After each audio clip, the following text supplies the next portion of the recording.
अगर मैं आपसे पूछूं कि 70 और 80 के दशक में कौन सी अदाकारा ने अपनी बोल्डनेस से सबको हैरान कर दिया था, तो आपके दिमाग में सबसे पहले नाम आएंगे जीनत अमान और परवीन बॉबी के, है ना। आज इन्हीं में से एक एक्ट्रेस परवीन बॉबी की डेथ एनिवर्सरी है, तो ऐसे में चलिए उन्हें श्रद्धांजलि देते हुए उनसे जुड़े कुछ अनसुने किस्सों को जानते हैं और उन्हें याद करते हैं। नमस्ते, आप देख रहे हैं न्यूज नेशन डिजिटल और मैं हूं वंशिका। परवीन बॉबी बॉलीवुड इंडस्ट्री की एक ऐसी अदाकारा थी जिनका नाम 70 और 80 के दशक में हर किसी की जुबान पर हुआ करता था। वो ना सिर्फ एक्टिंग से बल्कि अपनी खूबसूरती से भी लोगों को अपना दीवाना बना दिया करती थी। उन्हें इस दुनिया को अलविदा कहे 19 साल हो चुके हैं, लेकिन आज भी परवीन बॉबी के फैंस उन्हें उनके अभिनय के लिए याद करते हैं तहे दिल से। परवीन बॉबी का जन्म 4 अप्रैल 1954 को जूनागढ़ में हुआ था। एक्ट्रेस के पिता मोहम्मद बॉबी जूनागढ़ के नवाब थे। उनके पूर्वज गुजरात के पठान थे और बॉबी राजवंश के हिस्सा थे। परवीन ने अपनी स्कूली शिक्षा mount Carmel high school Ahmedabad से की थी।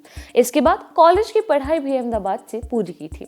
गुजरे जमाने की दिवंगत अदाकारा ने अपने करियर की शुरुआत साल 1972 में मॉडलिंग से की थी और फिर साल 1973 में फिल्म चरित्र से अपने फिल्मी करियर की शुरुआत की। हालांकि उनकी ये पहली फिल्म फ्लॉप हो गई थी। इसके बाद उन्होंने अमिताभ बच्चन के साथ फिल्म मजबूर में काम किया, जो हिट साबित हुई। इस फिल्म के बाद उन्होंने कभी पीछे मुड़कर नहीं देखा। उन्होंने अमिताभ बच्चन, शशि कपूर, धर्मेंद्र, फिरोज खान समेत कई अभिनेताओं संग हिट और सुपरहिट फिल्मों में काम किया। परवीन बॉबी ने अपने करियर के दौरान अमिताभ बच्चन के साथ लगभग 8 फिल्मों में काम किया। अमिताभ बच्चन के साथ फिल्म मजबूर में काम करके परवीन बॉबी को एक नई पहचान मिली थी। इसके साथ ही साल 1976 में टाइम मैगजीन के पेज पर दिखने वाली वो पहली बॉलीवुड एक्ट्रेस बन गई थी। जीनत अमान के साथ साथ परवीन बॉबी को हिंदी फिल्म सिनेमा में नायिका की छवि को बदलने का श्रेय दिया जाता है। वो अपने समय की सबसे ज्यादा फीस लेने वाली अभिनेत्रियों में से एक थी। परवीन बॉबी का नाम इंडस्ट्री के कई लोगों के साथ भी जुड़ा। सबसे पहले उनका नाम जुड़ा था डैनी डेंजोंगपा के साथ, और हालांकि दोनों का रिश्ता ज्यादा नहीं चल सका। फिर एक्ट्रेस की लाइफ में कभी बेदी आए। लंबे समय तक लिव इन में रहने के बाद दोनों की राहें अलग हो गई। इसके बाद परवीन की लाइफ में महेश भट्ट की एंट्री हुई। दोनों लगभग 3 साल तक रिलेशनशिप में रहे। साल 1983 में परवीन बॉबी फिल्मी दुनिया और देश से अचानक मान लो गायब हो गई थी।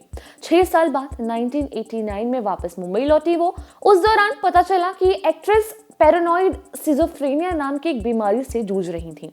परवीन बॉबी अपने आखिरी दिनों में बहुत अकेली हो गई थी। कई दिनों तक एक्ट्रेस ने जब घर के दरवाजे से दूध और अखबार जैसे सामान नहीं उठाए तो उनके पड़ोसियों ने इसकी शिकायत पुलिस को दी।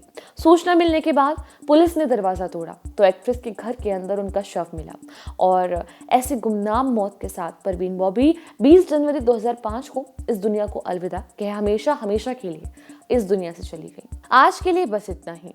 देश दुनिया की छोटी और बड़ी तमाम खबरों की जानकारी के लिए जुड़े रहिए हमारे साथ न्यूज नेशन पर। धन्यवाद।